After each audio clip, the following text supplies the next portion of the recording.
MCQ का yes compose your dream. Hello दोस्तों, quick cash में आपका स्वागत है। हमारे चैनल लगातार एनसीईआरटी और एनसीईआरटी आधारित क्वेश्चन कराए जा रहे हैं। ये एनसीईआरटी मॉडर्न हिस्ट्री क्लास 11-12 की एनसीईआरटी है, जिसके MCQ क्वेश्चन हैं। एनसीईआरटी आधारित क्वेश्चन इसमें दिए गए हैं। भारतीय राष्ट्रीय आंदोलन में 1885 से लेकर के 1905 तक के इतिहास की जितनी भी घटनाएं हैं उन सबसे जुड़े हुए क्वेश्चन में पूछे गए हैं और ओल्ड और न्यू एनसीईआरटी के क्वेश्चन हैं जो 70 BPSC और UPPCS के लिए बहुत ही महत्वपूर्ण है, क्योंकि अब एनसीईआरटी बेस्ड क्वेश्चन आना शुरू हो गए हैं एग्जाम में। तो हमें ऐसे ही क्वेश्चन की प्रैक्टिस करने की जरूरत है। अगर हमारे ये क्वेश्चन अगर आए तो गलत ना होने पाए। हम लोग शुरू करते हैं। आप लोग चैनल को सब्सक्राइब कर लीजिएगा, बेल आइकन को प्रेस कर लीजिएगा, जिससे इस तरह क्लास आपको लगातार मिलती रहे। पहला क्वेश्चन है, निम्न में से कौन सा कथन राष्ट्रवाद के संबंध में सत्य है? राष्ट्रवाद के संबंध में कौन सा कथन सत्य है?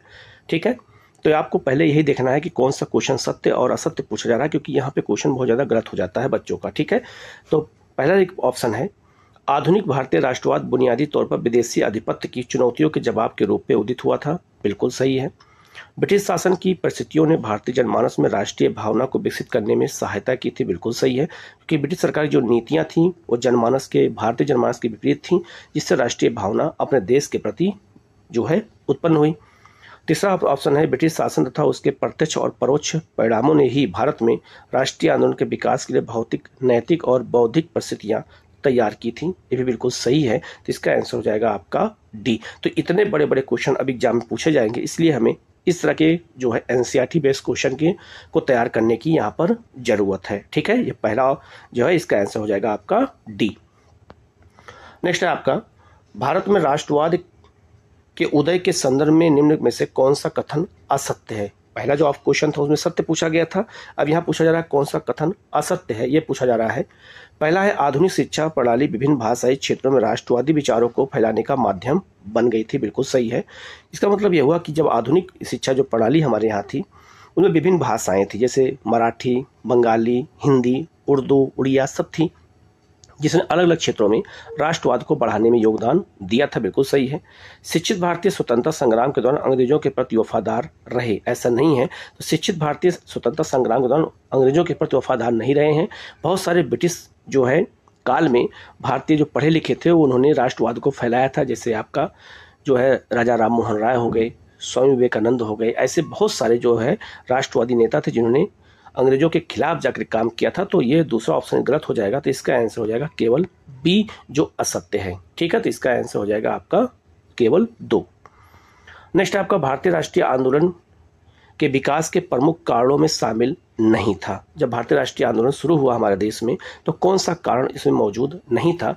पहला है आर्थिक कारण, दूसरा है मतलब आर्थिक विकास, दूसरा है प्रेस और साहित्य, भारत के अतीत की खोज, शासकों का जातीय दंभ। ठीक है, तो जो इसका जो ऑप्शन है वो आर्थिक विकास नहीं होगा, क्योंकि हमारे यहाँ देश में राष्ट्रीय आंदोलन में आर्थिक विकास कारण नहीं था, क्योंकि आर्थिक विकास नहीं आर्थिक पतन हो गया था हमारे यहाँ, जिस कारण से राष्ट्रीय आंदोलन का ये प्रमुख विषय बन गया था। तो इसका जो आंसर है वो हो जाएगा आपका ए, आर्थिक विकास कारण नहीं था। ठीक है, नेक्स्ट क्वेश्चन है, दादा भाई नौरोजी के बारे में दिया गया है कि दादा भाई नौरोजी के संबंध में निम्न कथनों पर विचार कीजिए और असत्य कथन की पहचान करनी है। ठीक है, तो दादा भाई नौरोजी हमारे राष्ट्रीय आंदोलन के सबसे प्रमुख नेता थे। लिखा है, पहला ऑप्शन है, इन्होंने अपने अर्थशास्त्रीय लेखन द्वारा यह सिद्ध किया कि भारत की गरीबी का कारण अंग्रेजों द्वारा उसका शोषण तथा यहाँ का धन ब्रिटेन को भेजना था। ये बिल्कुल सही है। तो दादा भाई नौरोजी ने अपनी पुस्तक, अपने लेख जो है poverty and un-British rule in India में ये कहा था कि जो है भारत से धन कहाँ जा रहा है, इंग्लैंड जा रहा है, उसे धन का बहिर्गमन सिद्धांत दिया था। ये बिल्कुल सही हो जाएगा। दूसरा है, ये 2 बार भारतीय राष्ट्रीय कांग्रेस के अध्यक्ष थे। नहीं, ये कांग्रेस के अध्यक्ष 3 बार थे। कब कब थे? पहली बार थे जो है 1886 में थे। 1886 में अध्यक्ष थे कलकत्ता अधिवेशन के, एक बार 1893 में अध्यक्ष थे लाहौर अधिवेशन में, और एक बार 1906 में अध्यक्ष थे कलकत्ता अधिवेशन में। तो कांग्रेस के अध्यक्ष दादा भाई नौरोजी 3 बार रहे हैं, 2 बार नहीं रहे। तो ये ऑप्शन गलत हो जाएगा। तो इसका आंसर हो जाएगा केवल 2 असत्य है। ठीक है, तो इस तरह के क्वेश्चन अब एग्जाम में पूछे जाते हैं, तो इसलिए हमारा जो है ये चैनल इसीलिए हम लोगों ने शुरू किया है कि इसको आपको जो है इस तरह तैयारी कराना जिससे क्वेश्चन आपके गलत कभी ना होने पाए। ठीक है, नेक्स्ट क्वेश्चन है, बंगाल के युवा राष्ट्रवादियों को ब्रिटिश इंडियन एसोसिएशन की नीतियों से छूट दी गई थी क्योंकि इसने आवाज़ उठाई थी। तो याद रखा, बंगाल की जो युवा राष्ट्रवादियों को ब्रिटिश ईस्ट जो इंडियन एसोसिएशन था उसकी नीतियों से छूट दी गई थी। तो ब्रिटिश इंडियन एसोसिएशन की स्थापना दादा भाई नौरोजी ने किया था। तो उसमें कुछ जो छूट दी गई थी वो तो क्या था, पहला है छोटे किसानों के लिए, जमींदारों के लिए और सामाजिक सुधारकों के लिए, इन तीनों को छूट दी गई थी। तो इसका आंसर हो जाएगा आपका डी, सभी सत्य है। ठीक है, नेक्स्ट क्वेश्चन है आपका, इंडियन एसोसिएशन के संबंध में निम्न कथनों पर कौन सा सही है, कौन सा सत्य है, ये पूछा गया है। पहला है, इंडियन एसोसिएशन कांग्रेस से पूर्व राष्ट्रवादी संगठनों में सबसे महत्वपूर्ण संस्था थी। बिल्कुल सही है। तो जब कांग्रेस की स्थापना नहीं हुई थी तो इंडियन एसोसिएशन ही भारत में राजनीतिक संगठनों के रूप में सबसे ज़्यादा बढ़ चढ़ के काम कर रही थी, ब्रिटिश नीतियों के खिलाफ काम करती थी। इसकी स्थापना सुरेंद्र नाथ बनर्जी और आनंद मोहन बोस ने किया था। तो ये भी बिल्कुल सही है। तो इसका आंसर हो जाएगा आपका सी, ए और बी दोनों सही हैं। ठीक है, तो ये याद रखना, इंडियन एसोसिएशन की स्थापना किसने किया था, तो सुरेंद्र नाथ बनर्जी ने और आनंद मोहन बोस ने किया था। और ये कांग्रेस से पहले राष्ट्रीय संगठन था, राष्ट्रीय पार्टी थी। तो इसका आंसर हो जाएगा आपका सी। नेक्स्ट आपका, किस वर्ष में सुरेंद्र नाथ बनर्जी द्वारा अखिल भारतीय नेशनल कॉन्फ्रेंस का सम्मेलन बुलाया गया था? तो किस वर्ष अखिल भारतीय स्तर पर बुलाया गया था? तो इसका आंसर हो जाएगा जो है 1983 में जो है पहली बार सुरेंद्र बनर्जी ने अखिल भारतीय नेशनल कॉन्फ्रेंस का जो है सम्मेलन बुलाया था। तो इसका आंसर हो जाएगा सी। नेक्स्ट क्वेश्चन है, बॉम्बे प्रेसिडेंसी एसोसिएशन की स्थापना में कौन शामिल नहीं था? तो बॉम्बे प्रेसिडेंसी एसोसिएशन की स्थापना 1885 में की गई थी। जिस वर्ष कांग्रेस की स्थापना की गई थी उसी वर्ष की गई थी। तो इसमें 3 लोग शामिल थे। कौन कौन शामिल था इसमें? तो इसमें याद रखना, फिरोज शाह मेहता शामिल थे, बदरुद्दीन तैयब शामिल थे और केटी तेलंग शामिल थे। ये 3 लोग शामिल थे, लेकिन आनंद चार्लू शामिल नहीं थे। तो इसका आंसर हो जाएगा आपका ए। ठीक है, तो बॉम्बे एसोसिएशन की स्थापना बम्बई में ही की गई थी और फिरोज शाह मेहता उसमें सबसे प्रमुख थे। और ये 3 लोगों ने मिलकर स्थापित किया था। बदरुद्दीन तैयब भी थे और केटी तेलंग भी थे।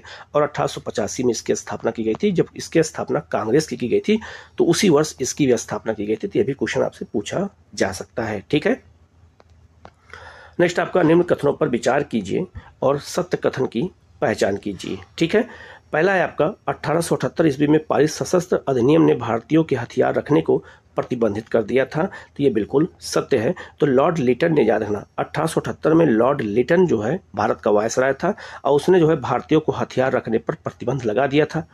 ठीक है, और इस प्रतिबंध को हटाया किसने था? लॉर्ड रिपन ने हटाया था। दूसरा है, सरकार ने 1883 में एल्वर्ट बिल लाई थी। ये भी बिल्कुल सही है। तो एल्वर्ट बिल कौन लाया था? एल्वर्ट बिल लाया था लॉर्ड रिपन ने लाया था। रिपन को भारत में सबसे उदारवादी वायसराय भी माना जाता है। और एल्वर्ट बिल विवाद क्या था?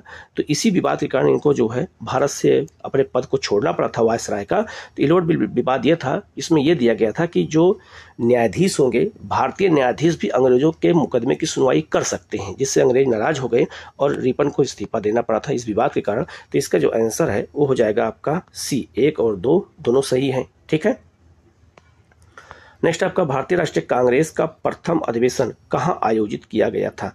तो भारतीय राष्ट्रीय कांग्रेस का प्रथम अधिवेशन कहाँ आयोजित किया गया था? तो इसका जो आंसर है वो हो जाएगा बम्बई में, सी हो जाएगा। इसका अधिवेशन पहले पुणे में होने वाला था, लेकिन वहाँ पर प्लेग बीमारी फैल गई थी और इसी वजह से जो है इसका अधिवेशन कहाँ पे हुआ? बम्बई में हुआ। और जो है WC बनर्जी इसके पहले अध्यक्ष थे। ठीक है, इसमें 72 लोग शामिल हुए थे, ये भी याद रखना, पहले अधिवेशन में। ठीक है, नेक्स्ट है आपका, राष्ट्रीय कांग्रेस के संदर्भ में निम्न में से कौन सा कथन असत्य है? भारतीय राष्ट्रीय कांग्रेस के संदर्भ में कौन सा कथन असत्य है, ये पूछा जा रहा है। पहला ऑप्शन है, A.O. ह्यूम ने इसके गठन में महत्वपूर्ण भूमिका निभाई थी। बिल्कुल सही है। इसके प्रथम सत्र में 120 प्रतिनिधियों ने भाग लिया था। नहीं, अभी मैंने आपको बताया 72 लोगों ने भाग लिया था। तो ऑप्शन जो है 2 गलत हो जाएगा। तो इसका आंसर हो जाएगा केवल 2। केवल 2 गलत है क्योंकि असत्य पूछा गया है। ठीक है, तो केवल 72 लोगों ने शामिल इसमें मतलब पार्टिसिपेट किया था, ना कि 120 लोगों ने पहले अधिवेशन में। तो इसका आंसर हो जाएगा आपका केवल 2 गलत है। नेक्स्ट आपका, निम्न कथनों पर विचार कीजिए और सत्य कथन की पहचान कीजिए। ठीक है, इनमें सत्य कथन की पहचान करनी है। पहला है आपका, जॉर्ज यूले 1888 ईस्वी के इलाहाबाद अधिवेशन के अध्यक्ष थे। ये बिल्कुल सही है। तो अगर एग्जाम में आपसे पूछा जाए कभी भी कि कांग्रेस के जो है किस अधिवेशन का अध्यक्ष कोई अंग्रेज था, तो जॉर्ज यूले थे। 1888 में इलाहाबाद अधिवेशन हुआ था। बिल्कुल सही है। और यही कांग्रेस के पहले अंग्रेज अध्यक्ष भी थे, ये भी याद रखना है। दूसरा है सूर्यनाथ बनर्जी ने कांग्रेस के पहले 3 सत्रों में भाग नहीं लिया था, ये गलत हो जाएगा। सूर्यनाथ बनर्जी ने केवल एक सत्र में भाग नहीं लिया था, जब 1885 के बंबई में हुआ था तभी भाग नहीं लिया था, बाकी हमेशा उन्होंने पार्टिसिपेट किया था, तो यह ऑप्शन गलत हो जाएगा। तीसरा है आपका अल्फ्रेड बेब कांग्रेस अधिवेशन की अध्यक्षता करने वाले पहले ब्रिटिश थे, तो गलत हो जाएगा। पहले नहीं थे, दूसरे ब्रिटिश थे, पहले जॉर्ज यूले थे, तो 2 नंबर भी गलत हो, 3 नंबर भी गलत हो जाएगा। तो इसका जो आंसर होगा वो क्या होगा, तो यहाँ पे चूंकि सत्य पूछा जा रहा है तो इसका आंसर केवल 1 होगा। ठीक है, तो इस तरह के क्वेश्चन अब ऐसे ही पूछे जाएंगे आपसे, इसलिए इसकी प्रैक्टिस करना बहुत जरूरी है। नेक्स्ट आपका भारतीय राष्ट्रीय कांग्रेस के संदर्भ में से कौन सा कथन सत्य है। यहाँ पूछा रहा कौन सा कथन सत्य है, तो पहला है आपका बदरुद्दीन तैयब जी कांग्रेस के पहले मुस्लिम अध्यक्ष थे, ये बिल्कुल सत्य है। दादा भाई नौरोजी कभी भी कांग्रेस अध्यक्ष नहीं रहे, ये गलत हो जाएगा। 3 बार कांग्रेस के अध्यक्ष थे, कौन, दादा भाई नौरोजी, मैंने अभी बताया आपको।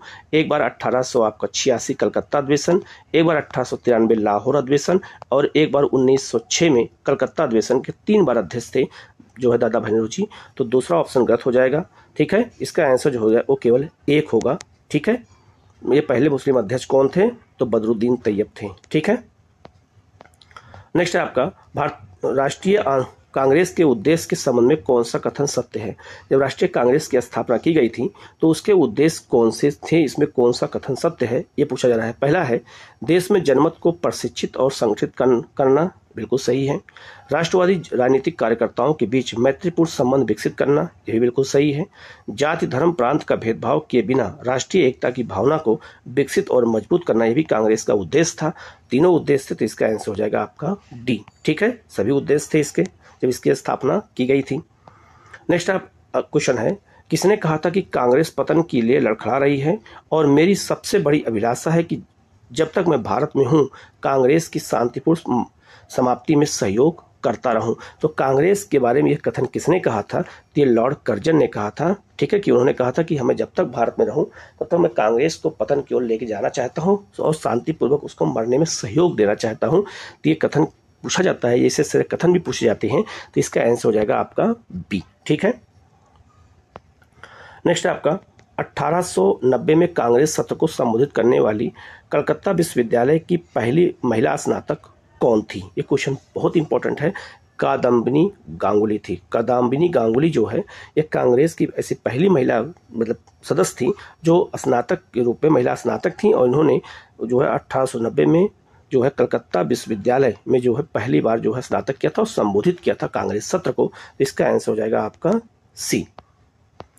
नेक्स्ट क्वेश्चन है आपका कथन कारण क्वेश्चन है, और कथन कारण क्वेश्चन मैंने आपको कई बार बताया है कि क्योंकि लगा के ही आंसर हम इसका निकालते हैं। पहला है आपका कांग्रेस की स्थापना के पीछे एओ ह्यूम का प्रमुख उद्देश्य शिक्षित भारतीयों में बढ़ रहे असंतोष की सुरक्षित निकासी हो एक सेफ्टी बॉल्व बनाना था, ये बिल्कुल सही है। तो कांग्रेस की स्थापना पीछे यह उद्देश्य था कि जो भारतीय नाखुश हैं उनको हम खुश कर सके, इसलिए कांग्रेस पार्टी बना दी गई, बिल्कुल सही है। क्योंकि वह असंतुष्ट राष्ट्रवादी शिक्षित वर्ग और असंतुष्ट किसान जनता के आपसी मेल की को जरूरी मानते थे, ऐसा कुछ नहीं था, ये गलत हो जाएगा। तो इसका आंसर हो जाएगा सी। ए सही है और आर गलत है, तो इसका आंसर हो जाएगा आपका सी। ठीक है, नेक्स्ट क्वेश्चन है आपका निम्नलिखित में से कौन भारतीय राष्ट्रीय कांग्रेस का कभी अध्यक्ष नहीं चुना जा सका है। ऐसा कौन सी इसमें व्यक्ति हैं, नेता हैं जो कांग्रेस से कभी अध्यक्ष नहीं बनाए गए। तो बाल गंगाधर तिलक का भी कांग्रेस के अध्यक्ष नहीं बनाए गए थे, तो इसका आंसर हो जाएगा आपका डी। नेक्स्ट है आपका आरंभिक राष्ट्रवादियों के कार्यक्रम और कार्यकलाप में कौन सा शामिल था। जो आरंभिक राष्ट्रवादी थे उनके कौन कौन से कार्यक्रम थे और कार्यकलाप उनके कौन थे, ये पूछा जा रहा है। पहला है राष्ट्रीय भावना को जगाना और मजबूत करना, बिल्कुल सही। भारतीय जनता को राष्ट्रवादी राजनीति की धारा मिलाना, बिल्कुल सही।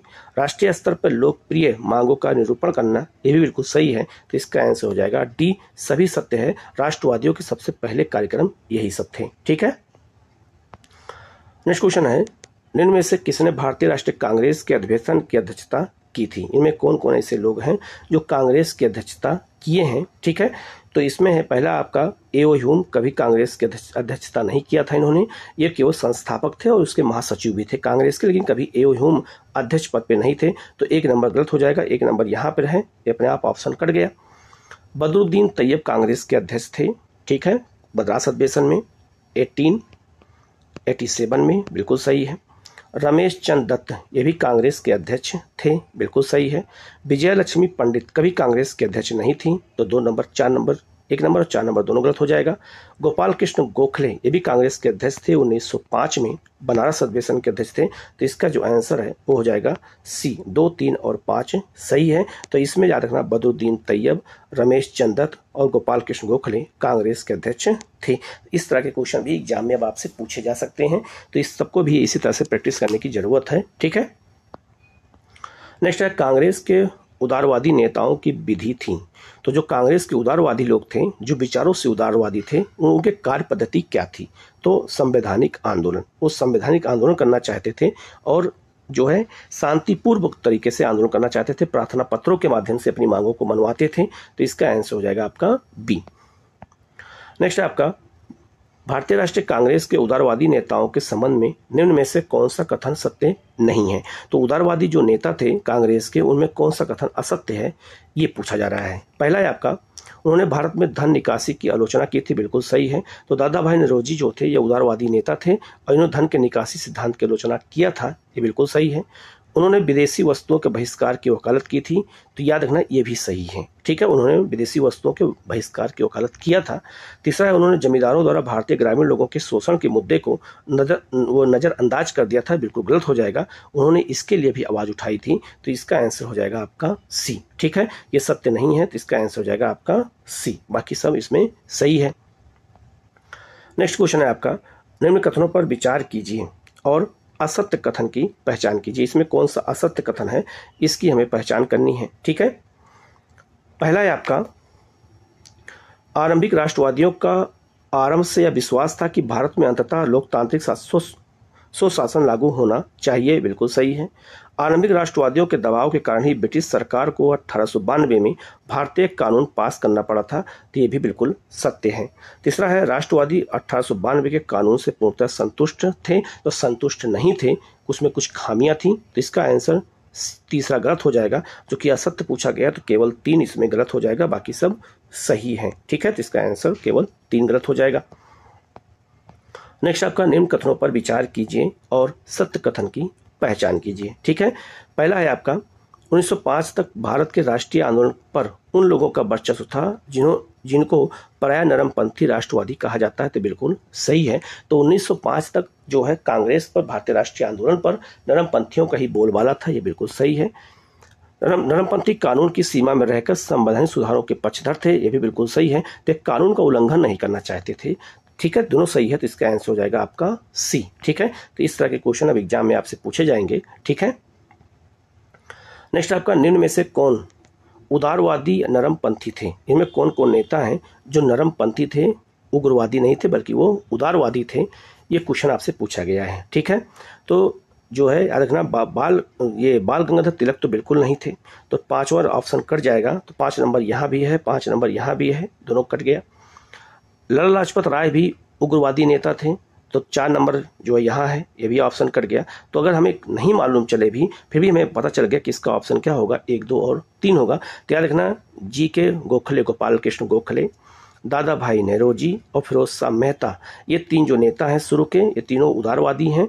जबकि जो है याद रखना इसमें लाला लाजपत राय, बाल गंगाधर तिलक और बिपिन चंद्र पाल, जिन्हें हम लाल बाल पाल कहते थे, ये उग्रवादी नेता हैं। याद रखना तो ये 3 लोग उग्रवादी नेता हैं और ये बाकी 3 लोग जो हैं उदारवादी नेता। तो इसका आंसर हो जाएगा आपका बी, ठीक है। नेक्स्ट आपका भारतीय राष्ट्रीय कांग्रेस की ब्रिटिश समिति की स्थापना कब की गई थी?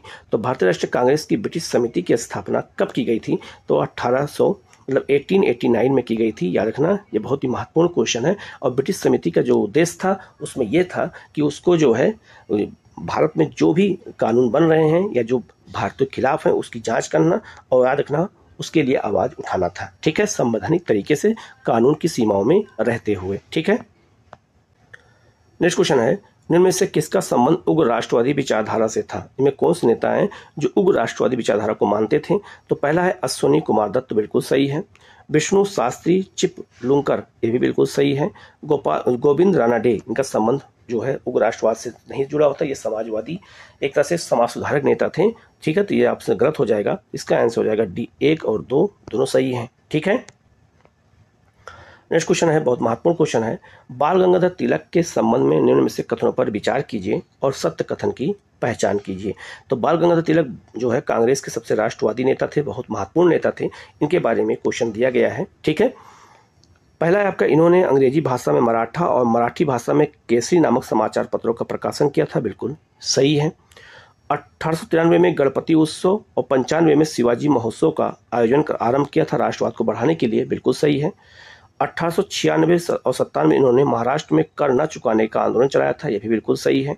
1899 में इन्होंने राजद्रोही लेखों के कारण 12 महीने की सजा पाई थी, बिल्कुल गलत हो जाएगा। तो इसका आंसर 1, 2 और 3 होगा, जिसका आंसर हो जाएगा सी।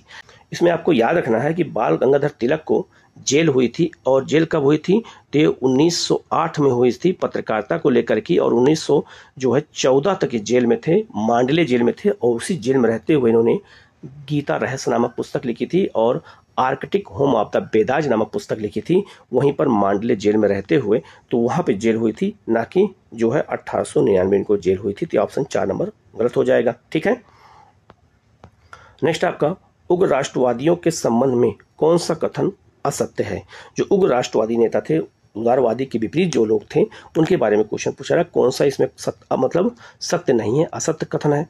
बिपिन चंद्र पाल, अरविंद घोष और लाला लाजपत राय आदि प्रमुख उग्रवादी नेता थे, बिल्कुल सही है। उनका मत था कि भारतीयों को मुक्ति स्वयं अपने प्रयासों से ही प्राप्त होगी, बिल्कुल सही है। उनका मानना था कि भारत अंग्रेजों के कृपा पात्र मार्गदर्शन और नियंत्रण में प्रगति कर सकता है, बिल्कुल गलत है, वो इसके बिल्कुल विपरीत थी। ठीक है, ये क्वेश्चन आपका सी नंबर गलत हो जाएगा।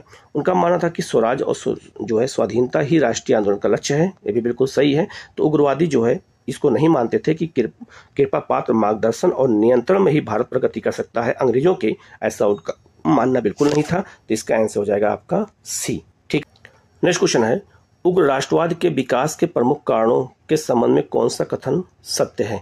तो जो राष्ट्रवाद था, जिसे हम उग्रवाद कहते हैं, इसके विकास में कौन सा कारण जो है सबसे प्रमुख था।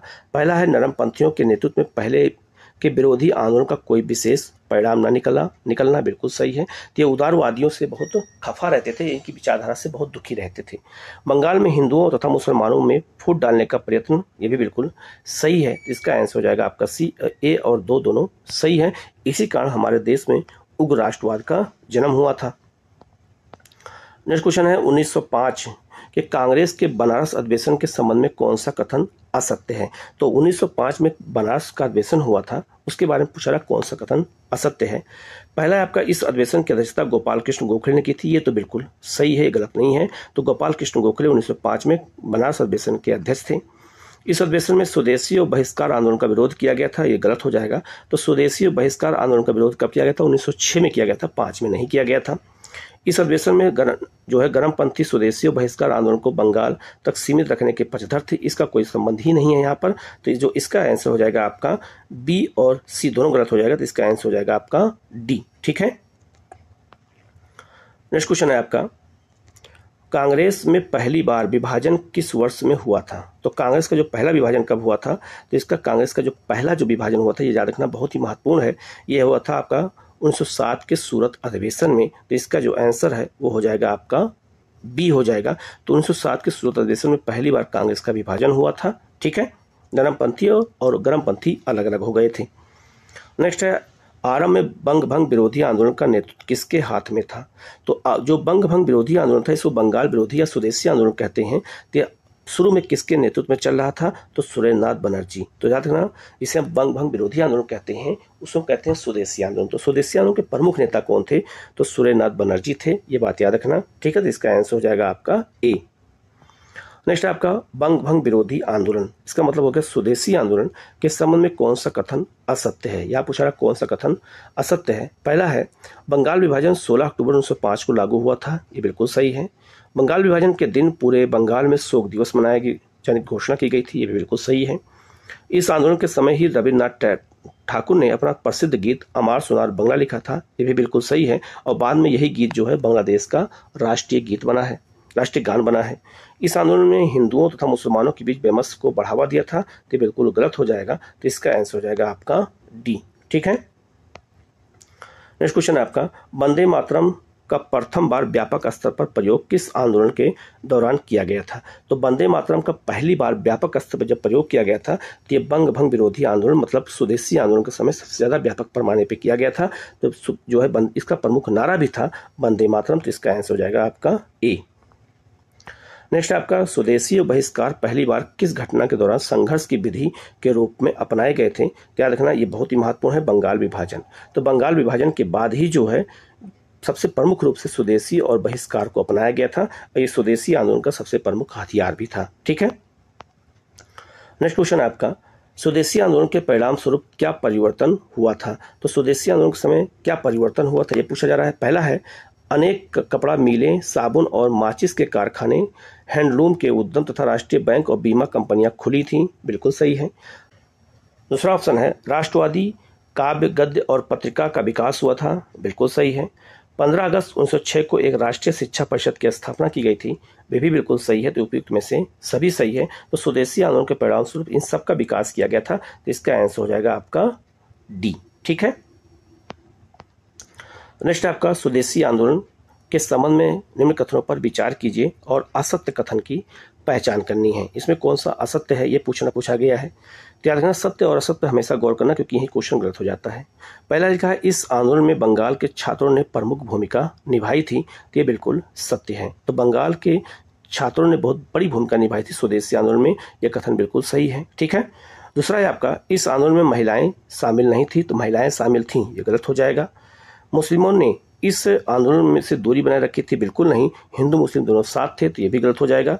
इस आंदोलन में जमींदारों ने महत्वपूर्ण भूमिका निभाई थी। ये बिल्कुल सत्य है। तो जो चूंकि यहाँ असत्य पूछा गया है तो इसका आंसर हो जाएगा आपका बी। 2 और 3 दोनों असत्य है। ठीक है, इसका आंसर बी हो जाएगा। नेक्स्ट आपका स्वदेशी आंदोलन के संबंध में कौन सा कथन सत्य है ये पूछा गया है। तो स्वदेशी आंदोलन के कथन में देखा जाए तो यह पहला है आपका यह आंदोलन केवल बंगाल तक सीमित था। तो ये गलत हो जाएगा। ठीक है, बिल्कुल गलत हो जाएगा क्योंकि बंगाल तक नहीं था, पूरे भारत में फैला हुआ था। इस आंदोलन का प्रचार बम्बई, मद्रास और उत्तर भारत तक हुआ था। बिल्कुल सही है। तो इसका आंसर केवल 2 सही होगा क्योंकि यहाँ सत्य पूछा जा रहा है। तो 1 नंबर गलत रहेगा। ठीक है, नेक्स्ट आपका बंगाल 1905 में विभाजित हुआ था जिसके विरोध के फलस्वरूप यह दोबारा एकीकृत कब हुआ? तो बंगाल का विभाजन 1905 में हुआ था। दोबारा बंगाल पुनः एक कब हुआ? तो 1911 में हुआ था और उस समय भारत की राजधानी कलकत्ता के स्थान पर दिल्ली को बनाई गई थी। ठीक है, तो इसका आंसर हो जाएगा आपका सी। ठीक है, नेक्स्ट आपका निम्न में से किस संगठन की स्थापना जो है बी.डी. सावरकर द्वारा की गई थी? तो इसमें कौन सा ऐसा संगठन है जिसकी स्थापना बी.डी. सावरकर ने की थी? तो इसका जो आंसर है वो हो जाएगा अभिनव भारत। तो अभिनव भारत नामक संस्था जिसे मित्र मेला पहले कहते थे, तो इसकी स्थापना किसने किया था? तो बी.डी. सावरकर ने किया था। तो इसका आंसर डी हो जाएगा। नेक्स्ट है आपका निम्न में से कौन से क्रांतिकारी समाचार पत्र थे? मतलब ये हुआ समाचार पत्र कई प्रकार के होते थे लेकिन क्रांतिकारी समाचार पत्र कौन होते जिनमें क्रांतिकारियों के बारे में ही बताया जाता था?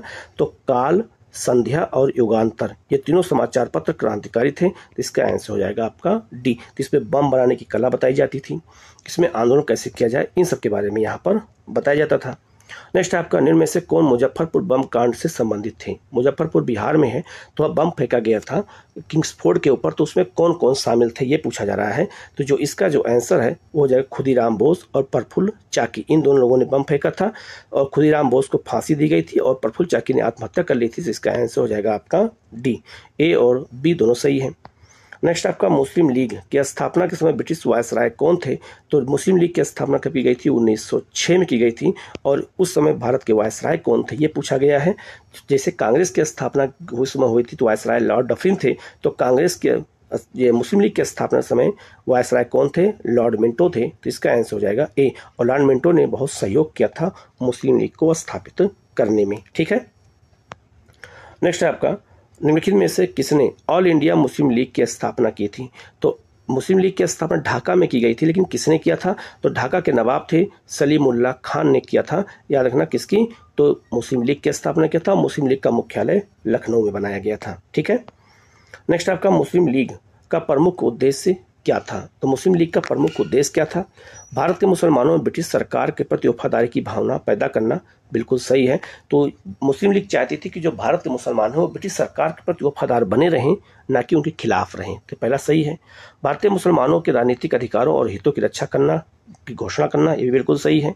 लीग के दूसरे उद्देश्यों पर अड़िग रहते हुए दूसरे समुदाय के प्रति किसी प्रकार के विरोध की भावना को रोकना, ये भी बिल्कुल सही है। तो इसका आंसर हो जाएगा आपका डी, सभी यहाँ पर क्या हो जाएगा, सही हो जाएगा। नेक्स्ट है आपका अल हिलाल नामक समाचार पत्र का संपादन किसने किया था? तो अल हिलाल समाचार पत्र है, इसका संपादन किसने किया था? तो इसका आंसर हो जाएगा आपका अबुल कलाम आज़ाद। ठीक है, अबुल कलाम आज़ाद की यह समाचार पत्र था, उसका नाम था अल हिलाल। नेक्स्ट है आपका लॉर्ड डफरिन के वायसराय काल की एक महत्वपूर्ण घटना कौन थी?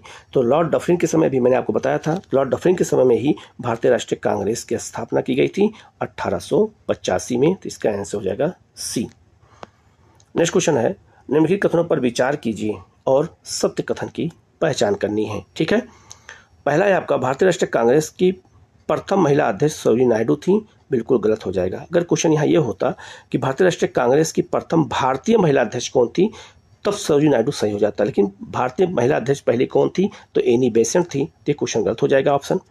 भारतीय राष्ट्रीय कांग्रेस के प्रथम मुस्लिम अध्यक्ष बदरुद्दीन तैयब थे, ये बिल्कुल सही हो जाएगा। तो इसका आंसर क्या हो जाएगा, केवल बी होगा, मतलब केवल 2 सही है।